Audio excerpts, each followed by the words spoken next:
Eh bien, ravie de vous retrouver donc pour ce webinaire droit à la déconnexion. Donc, l'objectif du jour, c'est d'apprendre à déconnecter et s'offrir des moments 100% off. Donc, d'être vraiment, j'ai envie de dire, voilà, d'honorer un petit peu ce droit qu'on a tous, on va le voir, hein, de couper entre vie pro, vie perso. Ce que je vous propose, c'est de démarrer par une très brève présentation. Donc, moi, je suis Tiffany Gadona. Je suis coach professionnel certifié, formatrice soft skills et donc j'interviens voilà, sur tout un tas de formations, webinaires, accompagnements en lien avec les soft skills. Alors, le droit à la déconnexion, c'est à la fois un droit, mais c'est aussi une soft skills ou des soft skills, j'ai envie de dire, puisque ça va impliquer effectivement un comportement pour pouvoir permettre à tout un chacun de réussir à créer une vraie frontière finalement entre vie pro, vie perso, et réussir aussi à, j'ai envie de dire, pleinement prendre soin de soi, prendre soin de son énergie et plus globalement prendre soin de sa santé. Mais on va le voir tout de suite. On a 45 minutes ensemble pour ce webinaire. L'idée de ce webinaire, c'est effectivement d'abord de se poser la question de finalement qu'est-ce que la déconnexion, qu'est-ce que dit la loi, qu'est-ce que c'est exactement, hein, parce que même si on entend beaucoup voilà, ce terme-là au sein de nos vies pro, on n'a peut-être pas forcément toujours la juste connaissance de qu'est-ce que ça implique, qu'est-ce que ça engage. Donc une très brève partie sur vraiment comprendre qu'est-ce qui se cache derrière ce droit à la déconnexion. Et puis surtout, pourquoi est-ce que c'est important? Pourquoi est-ce que c'est important de déconnecter? Pourquoi c'est important que ça, finalement, prenne place dans nos routines, dans nos rituels, dans nos vies pro, comme dans nos vies perso? Évidemment, ce webinaire est avant tout là pour permettre effectivement des astuces, des solutions, des routines. Donc moi, l'objectif, c'est que ce webinaire soit à la fois source de, j'ai envie de dire, d'astuces, de routines, de boîte à outils pour vous au quotidien. Donc en 45 minutes, qu'est-ce qu'on peut finalement voilà, espérer repartir avec des petites astuces pour ajuster, pour optimiser son quotidien et s'assurer que finalement cette déconnexion ait lieu. Et puis, c'est aussi de se dire que finalement, on a tous un rôle à jouer avec cette déconnexion et comment est-ce qu'on peut aussi être quelque part influencé, avoir cet impact, inspirer, je dirais même, inspirer les autres à en faire de même. Donc la déconnexion, c'est effectivement un enjeu de santé pour soi, mais c'est aussi pas seulement un enjeu de santé, c'est aussi un enjeu de bien-être, de performance également, de productivité, de performance et quelque part, j'ai envie de dire, un enjeu collectif. Donc voilà l'idée un petit peu de ce webinaire. On va avoir effectivement un temps de questions-réponses. Moi, ce que je vous propose, c'est tout au long du webinaire, bien sûr, je vais vous questionner, je vais vous faire participer, je vais aussi vous questionner sur vous, votre rapport à la déconnexion. Donc, vous le verrez, on aura une plateforme sur laquelle on pourra échanger. Mais je vous invite également, d'ici la fin de ce webinaire, à éventuellement poser vos questions dans le chat et je prendrai vraiment un temps dédié à la fin pour y répondre. Voilà, je ne pourrai pas forcément couper tout au long du webinaire, je garderai un œil sur le chat, mais l'idée, c'est vraiment qu'à la fin du webinaire, je puisse répondre à toutes vos questions si les parties suivantes ne l'ont pas déjà fait.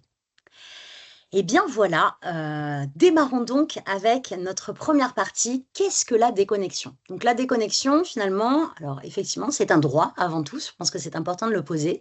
C'est un droit et c'est un droit pour tout salarié d'entreprise, finalement, de ne pas se connecter à ces outils numériques professionnels ou personnels d'ailleurs, parce que parfois on peut aussi, dans sa vie professionnelle, ne pas forcément utiliser des outils professionnels, mais utiliser voilà, son portable, son propre téléphone portable, hein, ça arrive selon les fonctions, selon les métiers. En tout cas, le droit à la déconnexion, l'idée c'est que à partir effectivement de la fin de sa journée, de la fin de son temps de travail, on a le droit de ne pas être contacté, on a le droit de ne pas répondre, on a le droit de ne pas continuer à poursuivre en fait son activité professionnelle pour justement, effectivement, garder une vraie frontière entre vie pro, vie perso et avoir aussi une vraie soupape pour pouvoir retrouver de l'énergie et se ressourcer. Alors, je vais juste vous demander, attention, juste de bien vérifier que vous avez vos micros éteints. C'est hyper important, voilà, de garder bien son micro éteint. Donc, si vous avez votre micro allumé, je vais vous demander simplement de l'éteindre et idem avec votre caméra pour éviter qu'on ait des petits bruits parasites. Je vous remercie. Donc voilà, le droit à la déconnexion, c'est vraiment cette capacité, ou en tout cas ce droit qu'on a à déconnecter. La loi, elle dit quoi? C'est une loi finalement qui vient d'une concertation suite à la loi travail du 8 août. La loi dit que finalement, c'est une obligation pour les entreprises de plus de 50 salariés d'aborder ce droit à la déconnexion dans la négociation annuelle qui est obligatoire pour ces entreprises-là. Donc, c'est une obligation déjà d'aborder ce sujet-là, d'initier ce sujet-là. Et l'objectif de cette loi, c'est encore une fois de garder finalement cette frontière entre vie pro, vie perso et d'assurer un respect voilà, de l'équilibre personnel et familial à tout salarié et plus globalement, comme on le disait, évidemment, de préserver la santé de ses salariés. Alors, ce qui est intéressant aussi, c'est de se dire finalement, qu'est-ce que la loi ne dit pas? La loi, elle n'impose pas finalement de méthode ou de moyens technologiques précis.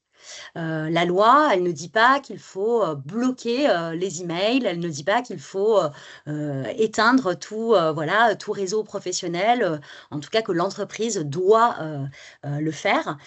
Et elle n'interdit pas non plus finalement l'envoi de messages hors horaire, hein, puisque évidemment, ça serait effectivement légalement parlant difficile de l'encadrer, puisque bon, on a tous des horaires différents, parfois on travaille aussi en horaire décalé.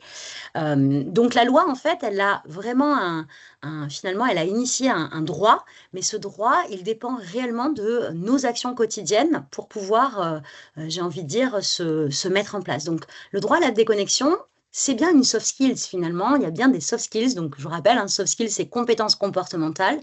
En fait, ça va dépendre vraiment de notre comportement face à ce droit. Donc c'est important de préciser ça, en tout cas pour le démarrage de ce webinaire, parce que vous allez voir que finalement, si on attend que ce soit les autres qui nous donnent le droit à la déconnexion, on risque de passer à côté de notre droit. Et donc, l'objectif aussi de ce webinaire et l'objectif de l'entreprise Vika, c'est aussi que chacun comprenne dans l'entreprise que ce droit-là, il est tout à fait en fait légitime pour tous les salariés de l'entreprise. D'ailleurs, Vika s'est engagé à travers une charte d'entreprise qui reconnaît explicitement ce droit à la déconnexion. Donc, dans la charte de votre entreprise, effectivement, il y a un droit à la déconnexion entre 20h et 7h. Alors, quand on dit pour la majorité des collaborateurs, c'est pas qu'il y a des collaborateurs qui sont exclus de ce droit-là, c'est simplement que, par défaut, certains métiers, par exemple, des métiers effectivement où on va, au sein de notre mission, être en astreinte. Effectivement, lors de cette période d'astreinte, eh bien évidemment, ce droit-là ne s'applique pas puisque ça fait partie de la mission.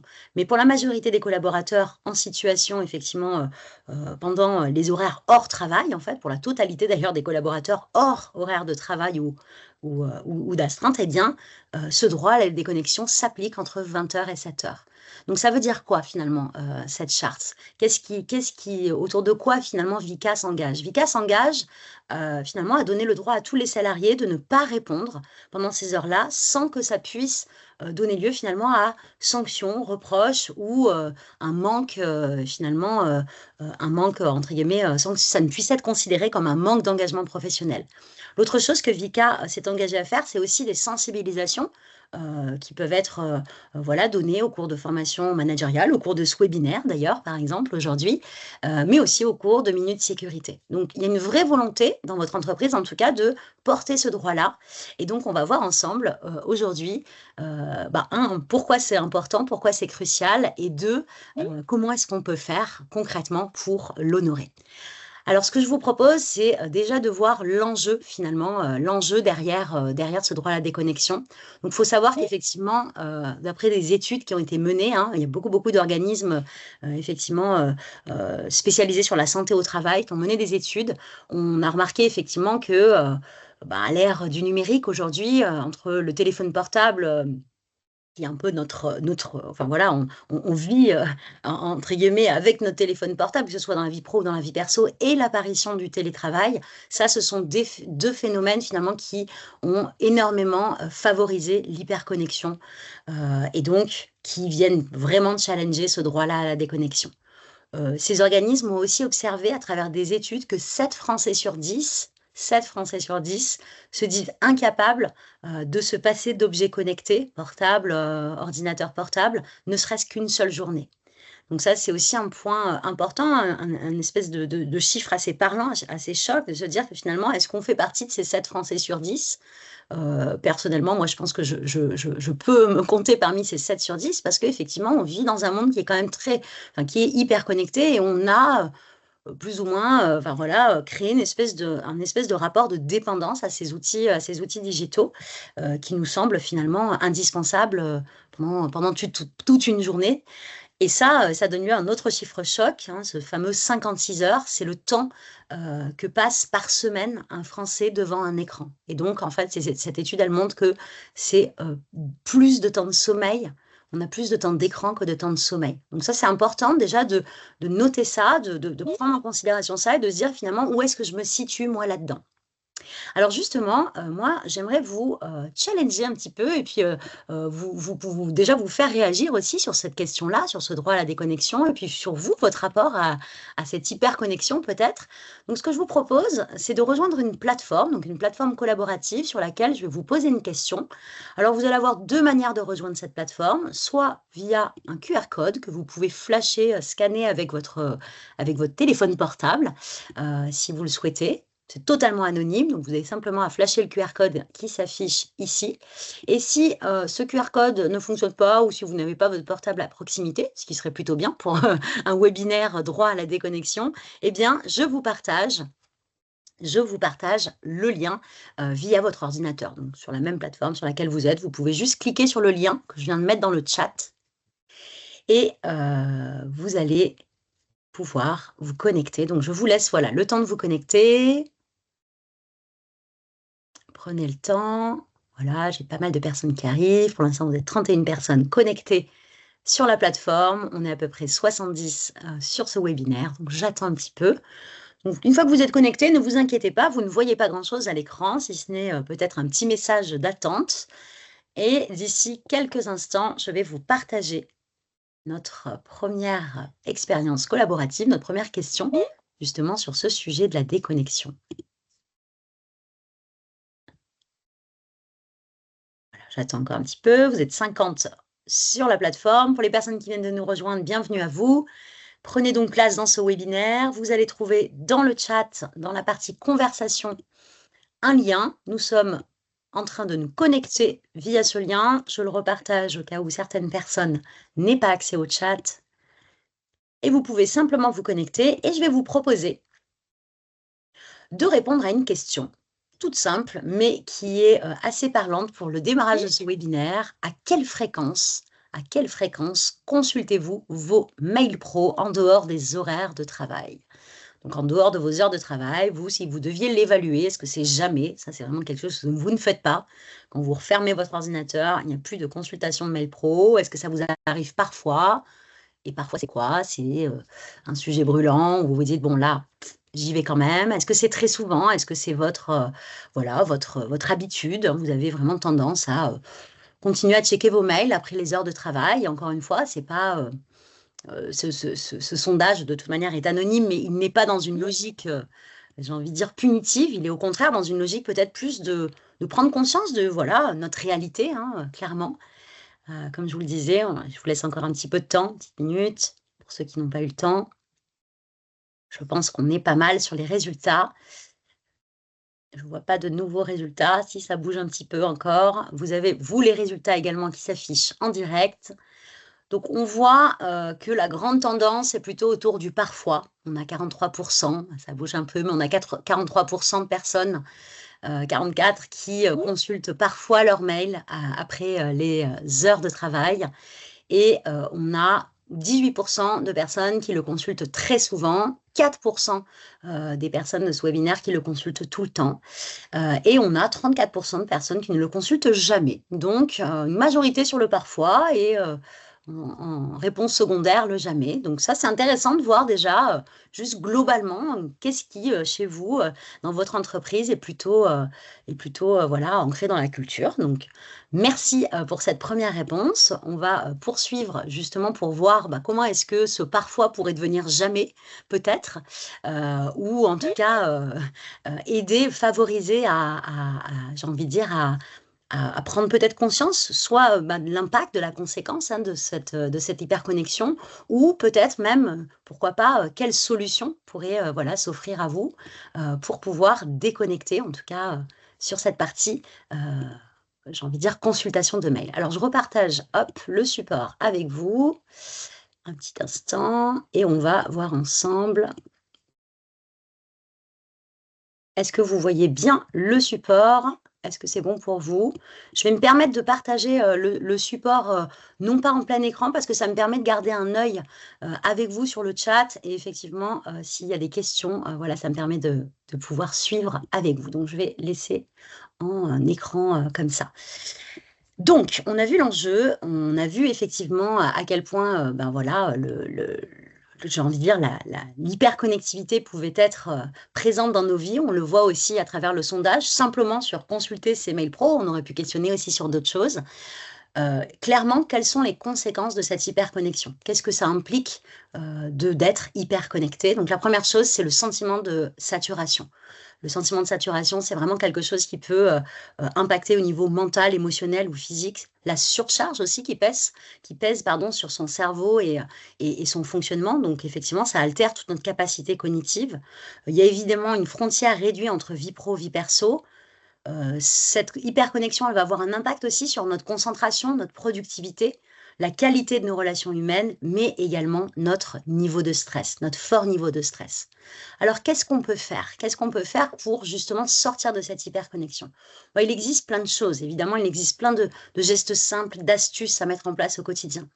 Donc évidemment, tous les temps où officiellement on n'est pas en situation de travail, comme par exemple un déjeuner, comme par exemple un échange même informel, l'idée c'est d'essayer de se, j'ai envie de dire, de se déconnecter, d'essayer de s'éloigner finalement de ces écrans. C'est évidemment aussi, pourquoi pas, délimiter son périmètre. Donc, par exemple, l'idée de mettre en place des messages d'absence, d'instaurer de vrais moments, finalement, sans digital, pourquoi pas. Donc là, on est vraiment sur la partie digitale, hein, bien sûr, l'hyperconnexion ou le droit à la déconnexion, c'est pas juste le digital, hein. Parfois, c'est ramener un dossier chez soi et continuer de travailler. Mais déjà, s'éloigner de l'écran permet clairement de créer une vraie rupture avec effectivement voilà, ces interactions professionnelles qui passent majoritairement par des outils digitaux aujourd'hui. Donc ça, c'est les petits gestes simples, hein. Vous allez bien sûr recevoir ce support et le replay de ce webinaire également. Donc, vous aurez l'occasion de pouvoir retourner dans ces petites stratégies. Mais moi, ce que je vous propose, c'est finalement de réfléchir à une autre question. C'est vous, qu'est-ce qui vous empêche le plus de vous déconnecter pleinement? Pourquoi est-ce que on a, par exemple, voilà, dans le webinaire, dans le sondage précédent, cette réponse du je me déconnecte, mais voilà, ça m'arrive finalement souvent de consulter mes mails. Pourquoi est-ce qu'on a cette réponse de c'est pas toujours faisable pour moi? Donc, je vous propose de retourner sur la plateforme, la même plateforme sur laquelle vous étiez connecté précédemment, et vous avez une nouvelle question. Je vais vous proposer juste en un mot, d'identifier cette fois-ci quel est l'élément bloquant, quel est pour vous le facteur qui vous empêche de vous déconnecter à la fin de votre journée, ou en tout cas pendant vos temps off, si c'est le midi également. Voilà, juste un mot qui serait, selon vous, la cause, éventuellement, de cette hyperconnexion.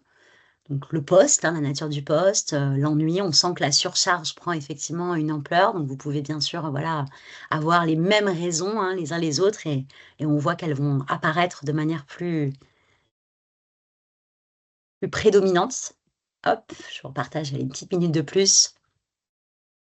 Donc, n'oubliez pas, si vous vous êtes déconnecté, vous pouvez tout à fait cliquer sur le lien dans le chat pour retrouver la plateforme. Allez, encore une petite minute.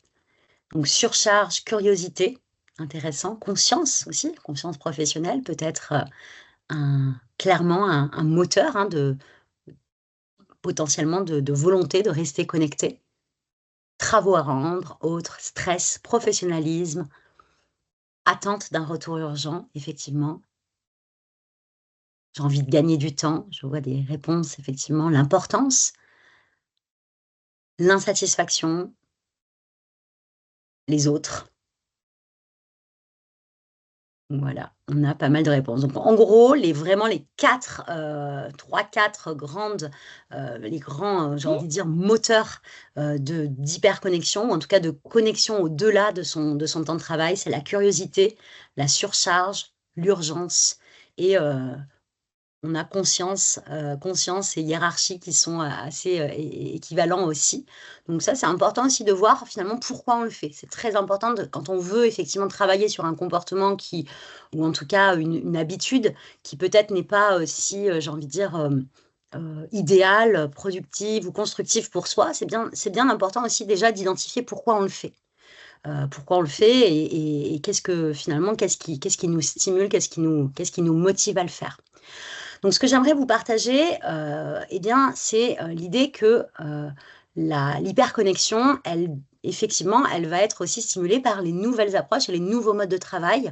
Alors, pour beaucoup d'entre nous, hein, c'est pas tous les jobs, pas toutes les missions, mais pour beaucoup d'entre nous, on est maintenant effectivement amené à beaucoup travailler en télétravail ou en version hybride, hein, un peu en travail, un peu en télétravail, un peu en présentiel. Alors finalement, est-ce que le télétravail, c'est plutôt un risque ou une opportunité? La question peut se poser. D'une part, c'est vrai que le télétravail, ça pourrait être perçu comme un risque parce que c'est évidemment, voilà, ça augmente le taux de connexion puisque effectivement notre seul moyen d'échange avec le reste des équipes se passe par des outils digitaux, là où quand on est sur site, on peut aussi avoir cet échange informel et verbal qui est beaucoup plus présent. Donc le rapport aux écrans va être effectivement augmenté. On a une multiplication effectivement des canaux d'échange. Parfois, on échange sur Teams, email, SMS, on s'appelle. Donc, il y a effectivement beaucoup de canaux d'échange. Et puis, on a ce sentiment aussi, on peut avoir ce sentiment en télétravail d'être un peu toujours finalement en ligne. C'est pas noté effectivement dans le support, mais moi, j'entends beaucoup effectivement dans mes accompagnements d'entreprise cette espèce parfois de culpabilité de ne pas être là. Certaines personnes peuvent ressentir une certaine culpabilité à ne pas être là, à ne pas être présent physiquement, et donc pallier à cette culpabilité par une espèce d'hyperconnexion, d'hyperdisponibilité qui effectivement nuit à ce droit à la déconnexion, hein, parce que le cerveau retient qu'on se doit d'être plus présent, plus réactif et plus rapidement dans la réponse, voire même au-delà de ce qui est attendu. Mais le télétravail, c'est aussi une opportunité. Et moi, c'est ce que je vous propose effectivement de voir à travers ce webinaire, c'est finalement être en télétravail, c'est aussi un moyen de créer une vraie bulle de concentration.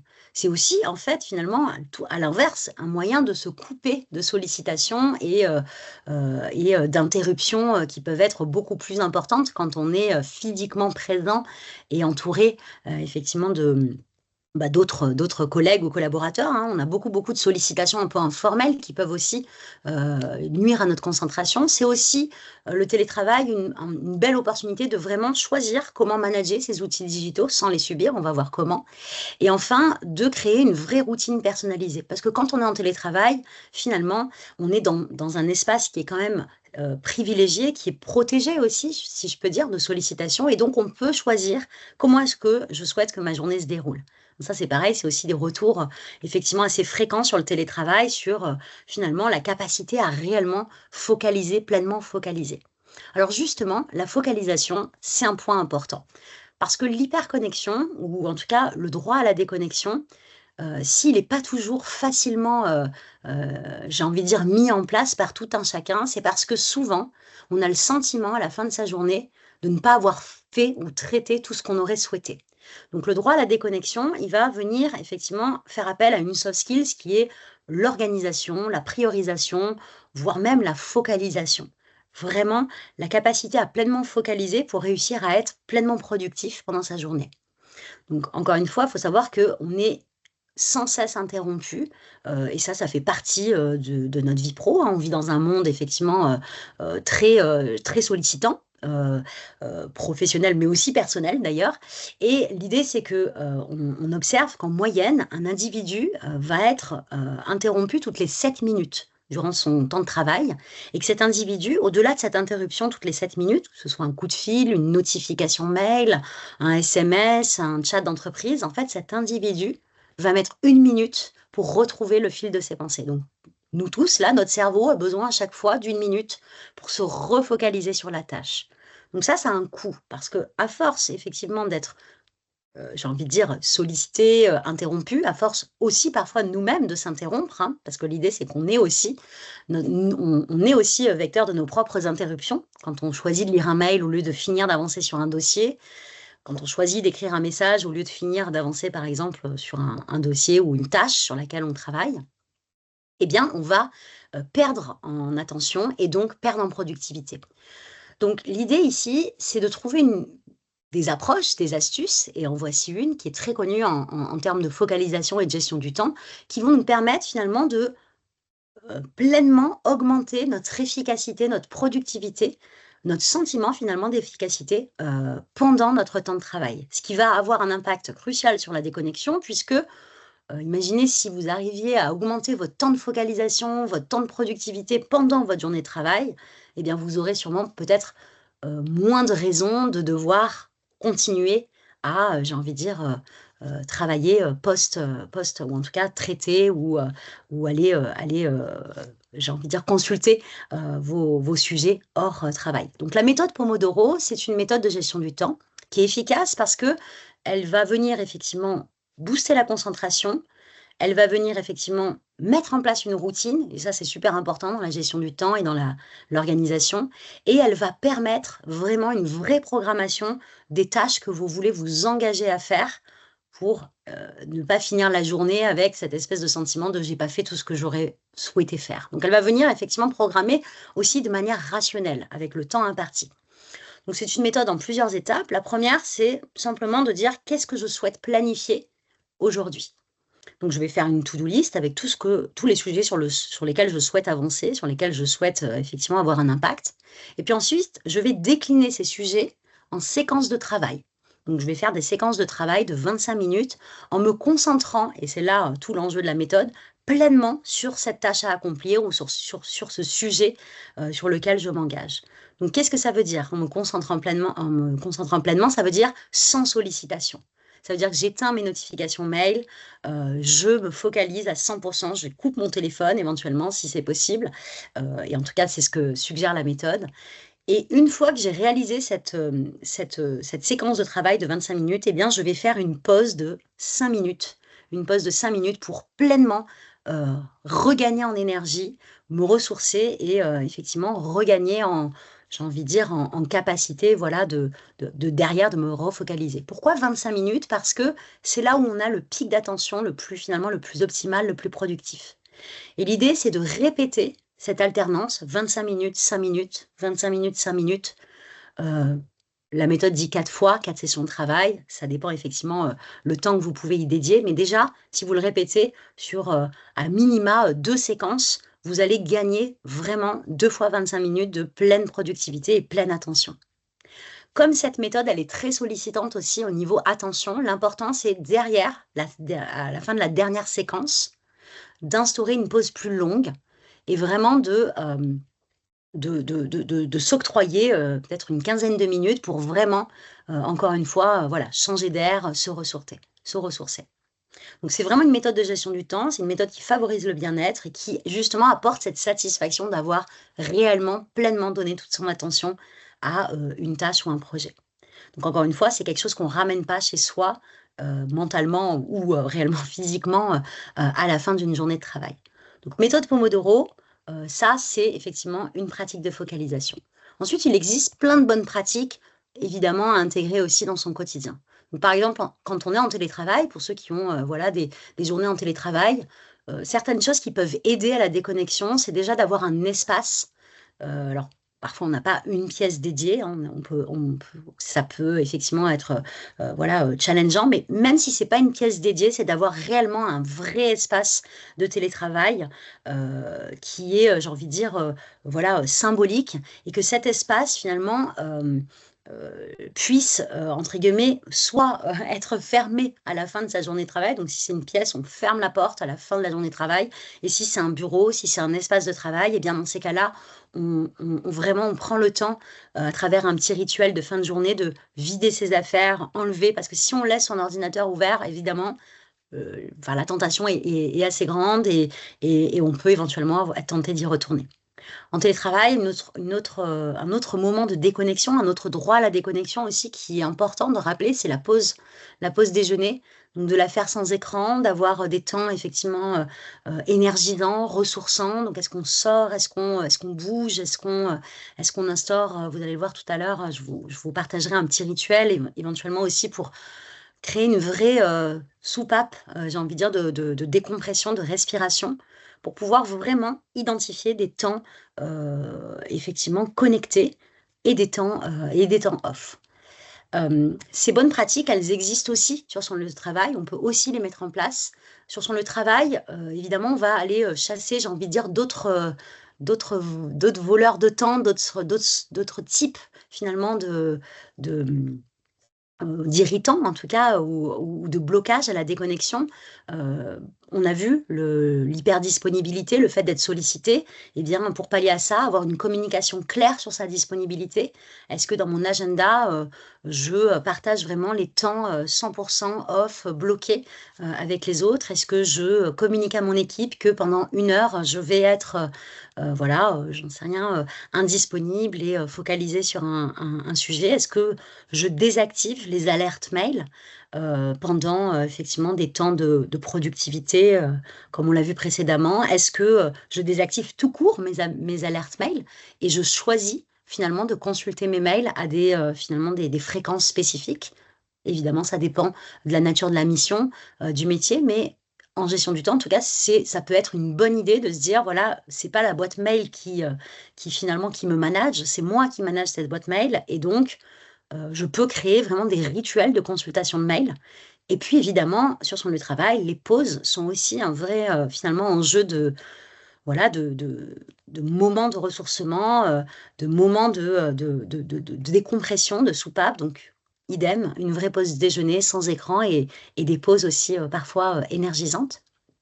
Donc ça, ce sont des petites pratiques à mettre en place au quotidien qui vont effectivement avoir un impact non seulement sur effectivement sa productivité, mais aussi sur, comme vous le voyez là, sur finalement son stress, hein, sa gestion du stress, parce que le stress, c'est une énergie qui est vitale et qui est nécessaire aussi. On le voit. Alors, on n'est pas sur un webinaire gestion du stress, mais le stress est un vrai sujet quand il s'agit de déconnexion, parce que ramener chez soi, effectivement, j'ai envie de dire, des obligations, des priorités, des sources, j'ai envie de dire, des sources de travail, ça peut effectivement véhiculer un stress qui, sur le long terme, peut devenir désagréable.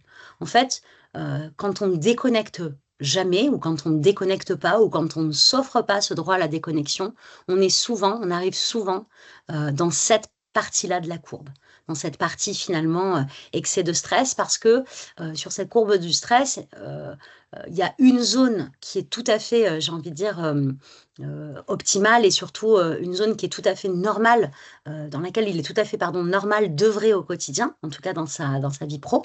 C'est cette zone de stress optimale, celle où effectivement on est en pleine attention à ce qu'on fait, donc on est dans la zone optimale pour produire, pour se réaliser aussi.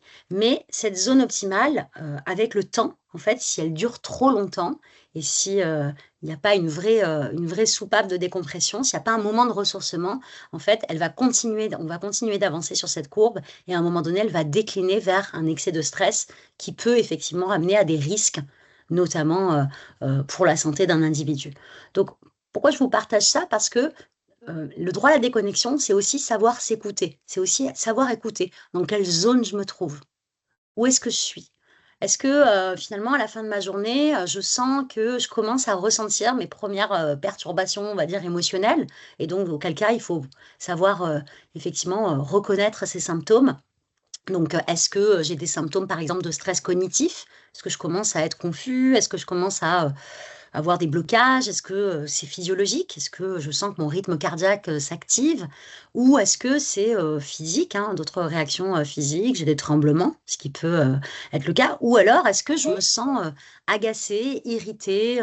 Est-ce que voilà, j'ai toutes ces formes de symptômes émotionnels? En tout cas, ces symptômes, ils peuvent être effectivement un bon signal d'alarme que la déconnexion, elle est non plus juste un droit, mais finalement une urgence. Ok. Donc voilà, pour tous ceux qui ont répondu aussi, je consulte toujours mes mails en dehors de mes horaires de travail. Je vous invite vraiment à essayer aussi de prendre en considération ça, se dire, voilà, est-ce que je suis à l'écoute de mes alarmes internes, et est-ce que mon stress n'est pas, ou mon type de stress n'est pas en train de m'indiquer qu'il peut être temps là entre guillemets, apprendre à modifier ce comportement-là. OK? Donc voilà l'idée, derrière, une part effectivement, bah, voilà, les enjeux, déjà, quelques routines, hein, très claires et surtout qu'est-ce qu'on peut faire?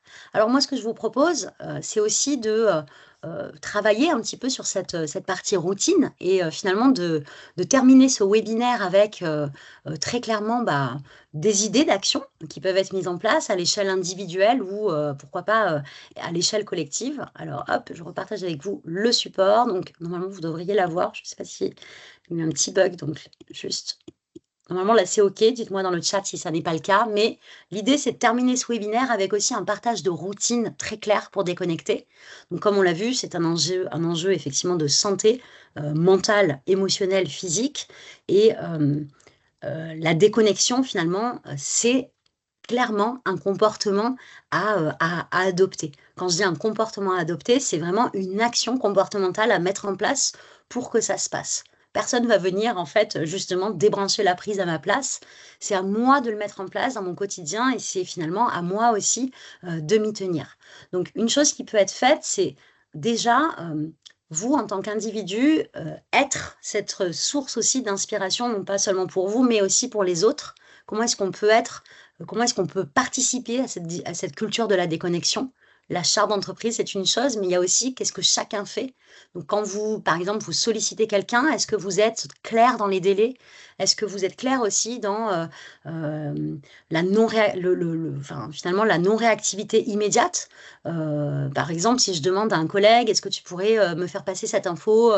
Voilà, j'aurais besoin de, je sais pas moi, ces 4 chiffres pour ma réunion de lundi» et que je lui envoie ça, vendredi, est-ce que je peux, ajouter peut-être une information dans ce message en disant, «Ta réponse peut attendre lundi matin, ma réunion est à 16 heures».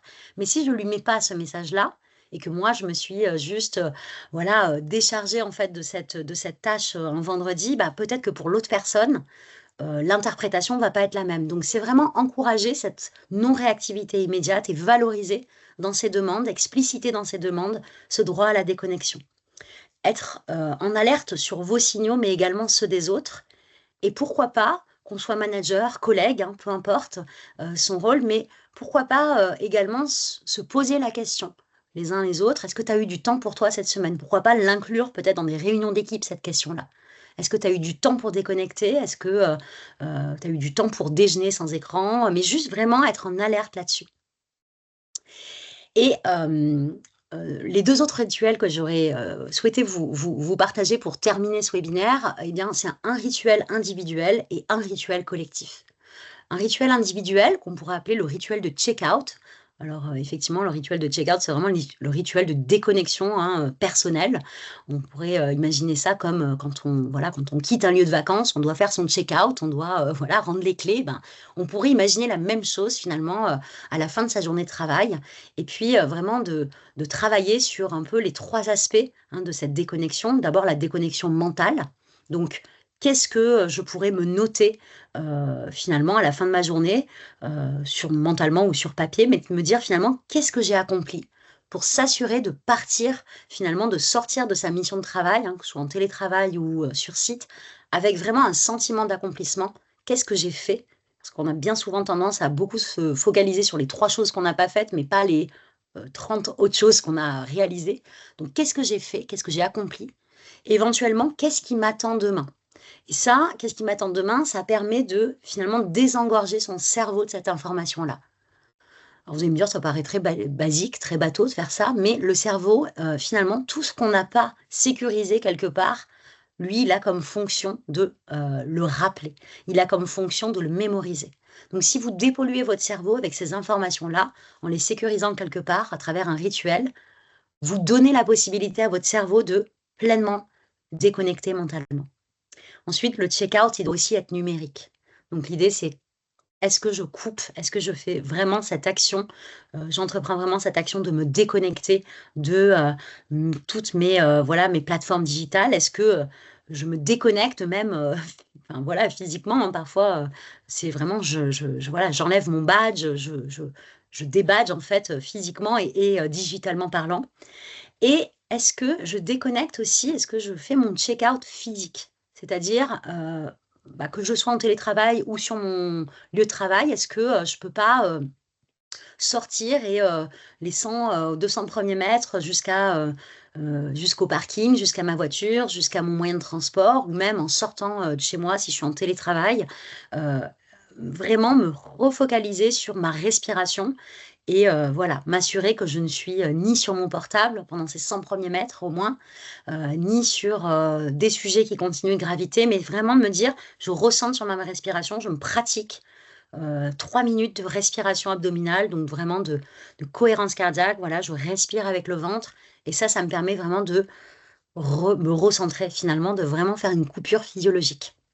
Ok, donc ça c'est la routine individuelle et puis il y a la routine collective qui peut donc être imaginée si vous managez une équipe ou si vous êtes au sein d'une équipe et que vous voulez initier ce rituel. Après tout, on n'est pas obligé d'être manager pour le proposer. Cette routine peut être par exemple hebdomadaire, hein, chaque vendredi, ça peut être une bonne idée de finir la semaine avec vraiment une espèce de dynamique de déconnexion collective pour vraiment instaurer ça dans la culture. On peut le faire en présentiel ou même en distanciel, hein, si on n'est pas tous sur le même site. Donc ça peut être fait même sur des plateformes en ligne. Voilà, un dernier moment symbolique. Et l'idée, c'est un petit peu au même titre que la précédente, de faire un peu un bilan de qu'est-ce qu'on a géré, qu'est-ce qu'on a bien géré cette semaine. Donc voilà, pareil, une espèce d'esprit d'équipe, voilà, on est fier de quoi, qu'est-ce qui a été un succès cette semaine, petit ou grand, mais l'idée c'est de, encore une fois, consolider un sentiment d'accomplissement d'équipe. Quelle est la tâche ou le sujet qu'on laisse volontairement au frigo pour lundi? Et ça, c'est aussi important de le partager collectivement parce que ça enlève l'idée que finalement les autres, eux, ont tout bouclé et moi non, ou les autres continuent de faire, et donc ça enlève cette culpabilité hein, qu'on peut chacun parfois traîner avec soi le week-end, dire moi j'ai pas réussi à finir, les autres, je suis sûre que les autres vont avancer là-dessus. Donc l'idée c'est aussi de valoriser le fait qu'en fait on déconnecte et que c'est OK pour tout le monde. Et terminer par aussi une question de coupure qui peut être un brise-glace qui met à l'honneur la déconnexion. Donc, voilà, c'est quoi le plaisir du week-end? Ça va être quoi ton plaisir du week-end? Qu'est-ce que tu vas faire? Une activité, un loisir? Ça permet aussi un petit moment de team building. Ça peut être aussi, si on, une semaine, on peut par exemple poser la question, quel conseil donnerais-tu à quelqu'un qui a vraiment du mal à couper en fin de journée? On est souvent meilleur conseiller pour les autres que pour soi. Donc parfois, ça peut aider de se dire qu'est-ce que je conseillerais à quelqu'un que je perçois comme très stressé, qui n'arrive pas à couper. Je lui dirais que de faire quoi? Et est-ce que moi, je me l'applique, ça? Ou quelle activité te fait complètement oublier le boulot le week-end? En tout cas, cette question de coupure, c'est aussi un moyen d'instaurer cet esprit de déconnexion, ce droit à la déconnexion en équipe. Voilà pour nos deux rituels. On arrive pile à la fin de notre timing. J'ai envie de vous laisser avec cette petite phrase qui, pour moi, représentait bien l'enjeu du droit à la déconnexion. C'est vraiment cette idée que pour être pleinement présent au bon moment, c'est aussi finalement de savoir s'autoriser à être absent au bon moment. Donc, vous voyez la déconnexion, non pas seulement comme c'est pas un luxe, c'est pas un manque d'engagement, c'est pas un manque de conscience, hein, comme on a pu le voir. C'est la déconnexion, en fait, c'est vraiment à la fois un acte de productivité, hein, un acte de performance même, et aussi un acte de santé, de soin de soi, hein, mais plus vous allez être effectivement, voilà, plus votre énergie va être rechargée, plus vous allez être en fait dans les meilleures dispositions, dans les dispositions les plus optimales pour pouvoir être pleinement présent pour votre mission, voilà, sur votre tranche de travail. Eh bien, merci beaucoup voilà, pour ce temps d'échange à travers la plateforme. Je vais maintenant passer aux questions. S'il y a des questions, je vais voilà, prendre le temps d'y répondre dans le chat. En tout cas, un grand merci à vous. Je vous laisse poser vos questions dans le chat. Je reste bien sûr disponible pour y répondre. S'il y a des questions, n'hésitez pas, ou des réactions. Voilà, vous avez pleinement la possibilité de partager dans le chat vos questions, vos réactions. Je reste disponible quelques minutes. Vous allez dans la partie conversation et vous pouvez tout à fait poser vos questions ou vos réactions. Et si ce n'est pas le cas, eh bien, écoutez, je vous laisse voilà, vous déconnecter. Du coup, prendre le temps de vous déconnecter. Un grand merci à vous. Euh, et profitez, voilà, je l'espère, de ces petites astuces, de ces petits rituels pour instaurer voilà, de bonnes pratiques, de nouvelles pratiques. Merci, bonne fin de journée à tous. Voilà, je reste disponible hein, si certains souhaitent intervenir. Merci à Moi, tous. moi, j'ai une petite question, du coup, Oui, je profite. absolument. Euh, Profitez, vous pouvez la je, poser verbalement, c'est très bien. je vous ai entendu beaucoup parler de mail, mais pas trop des outils comme Teams, de chat et tout ça, parce que je trouve que culturellement, je pense que le mail, c'est clairement passé comme quelque chose qui n'est plus du tout urgent et important. Hmm, Donc je pense que les gens sont quand même assez déconnectés de ça et ce qui est beaucoup plus intrusif, ce sont ouais. ce sont les chats, quoi, qui ont remplacé le mail d'il y a 10 ans, quoi, je dirais. Complètement, complètement, mais je suis complètement d'accord avec vous. En fait, la petite, on va dire, la petite subtilité de ces nouvelles plateformes, en tout cas de ces plateformes avec lesquelles on travaille, c'est l'instantanéité. L'instantanéité, en fait, de la réponse attendue, les chats d'entreprise, les WhatsApp professionnels ou les Teams. Mais en fait, ils se gèrent exactement de la même manière qu'un mail, qu'un pop-up mail, hein. C'est vrai que le mail est effectivement peut-être un peu moins utilisé, en tout cas dans les demandes ou les sollicitations urgentes. Néanmoins, c'est le même effet sur le cerveau, en fait. C'est vraiment la notification. C'est les notifications qu'on reçoit qui nous appellent à être tout de suite dans l'instantanéité et finalement dans cet esprit de, comme ça, d'hyper-disponibilité. Donc là, j'ai envie de dire, la réponse à ça, elle est la même. C'est quand on est dans des séquences de travail en mode super focalisé, je coupe au même titre qu'une boîte mail sur Teams, je coupe les notifications Teams. En plus, sur Teams, pour le coup, j'ai cette nouvelle fonctionnalité de pouvoir inscrire mon statut comme ne pas déranger, occupé. Donc ça, c'est des choses aussi qu'il faut pouvoir utiliser. Et c'est vraiment, finalement, la réponse, elle est la même, hein. C'est de dire, c'est moi qui décide quand est-ce que je vais enfin, consulter ma messagerie, qu'elle soit mail ou Teams, hein, quelles sont les demandes entrantes. Mais voilà, l'idée, c'est de savoir déconnecter de ça au même titre, en fait. OK. Après, je dirais que moi, ouais, je suis, j'étais venu écouter parce que moi, je suis admin messagerie et je suis administrateur des outils Office 365 et du coup, je trouve qu'il y a beaucoup d'outils maintenant, entre guillemets, qui existent, comme les modes de pas déranger, les statuts, etc. Je pense que dans la déconnexion et dans l'apprentissage de la déconnexion, il y a aussi un apprentissage des outils à faire. Absolument, absolument. Effectivement, c'est d'aller effectivement chercher. Mais c'est vrai que voilà, ça bah, écoutez, si vous êtes en tout cas sur ce sujet-là, voilà, ça c'est des bonnes pratiques à partager, qui peuvent être partagées et qui peuvent effectivement avoir un impact. Mais je pense quand même que on arrive j'ai envie de dire, à manager ces outils à partir du moment où on a fait, j'ai envie de dire, le travail plutôt comportemental, parce ce qu'on voit. D'ailleurs, au début du webinaire, je ne sais pas si vous étiez là, mais le Non, vrai, justement, j'ai raté le début, j'avais pas le bon lien. voilà. Donc le début, effectivement, c'était pourquoi est-ce que vous continuez finalement de rester connecté même en dehors des horaires? Et en fait, rarement les gens disent parce que je ne sais pas utiliser mon outil ou parce que mon outil continue de me solliciter. Souvent, la raison, en fait, elle est plutôt de l'ordre du comportement. C'est bah, parce que je me sens obligée, parce que je suis curieux, parce que j'en ai envie, parce que j'ai une conscience professionnelle. Et donc, en fait, c'est plutôt sur le comportement d'abord qu'il faut agir pour derrière aller trouver les pratiques et les astuces concrètes. Mais je suis totalement d'accord avec vous. L'apprentissage de son outil, c'est absolument essentiel aussi pour derrière vraiment consolider une action durable. C'est ça. Merci en tout cas pour votre Eh bien, question merci. et votre intervention. Je ne crois pas avoir d'autres questions dans le chat. En tout cas, merci à tous. Pour ceux qui sont encore connectés, s'il y a une dernière question, je suis tout à fait disponible pour y répondre. Et sinon, une belle journée à tous, une belle fin de journée à tous et une belle fin de semaine également. Merci, au revoir. Merci, au revoir.